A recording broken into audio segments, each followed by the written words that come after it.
Kumeshuhudiwa mashambulizi ya makombora na droni huko Umoja wa Falme za Kiarabu jana Jumatatu yaliyomuua mtu mmoja na kuharibu jengo moja kwenye mji wa Al-Quwain kaskazini mwa nchi hiyo.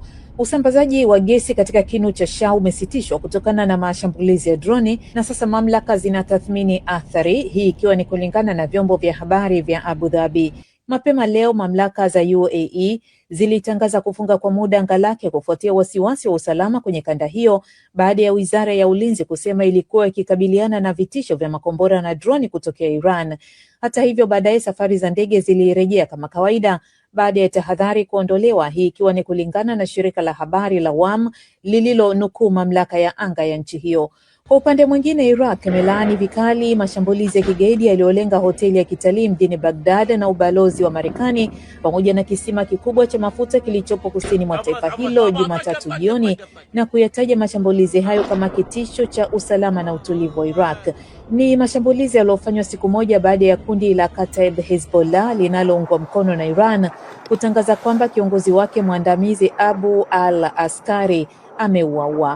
Waziri Mkuu Mohamed Shia al-Sudani ameviagiza vikosi vya usalama kuwasaka wahusika wa mashambulizi hayo na kuwafikisha kwenye mkono wa sheria mara moja ili waadhibiwe, hii ikiwa ni kulingana na msemaji wake Saba al-Numan.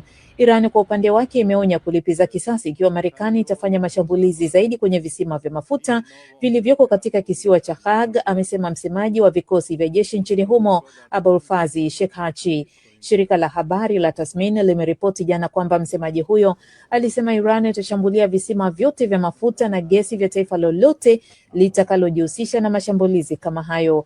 Waziri wa mambo ya nje wa Iran Abbas Araghchi amenukuliwa akiwashutumu wapinzani wao kwa kujaribu kuilazimisha nchi hiyo kusalimu amri bila ya masharti na kusisitiza kwamba wanataka kuhakikisha vita hivi vinamalizika na hakutotokea vita vingine kama vya sasa. Katika hatua nyingine, Araghchi amesema hajafanya mawasiliano yoyote ya moja kwa moja na mjumbe maalum wa Marekani Steve Witkoff, kauli inayotofautiana na taarifa za awali za vyombo vya habari kwamba kumekuwepo na mawasiliano baina yao katika siku za karibuni. Araghchi amesema kupitia mtandao wa X kwamba mara ya mwisho aliwasiliana na Witkoff kabla Rais Donald Trump hajaamua kukatisha mchakato wa kidiplomasia na kuanzisha operesheni nyingine haramu ya kijeshi.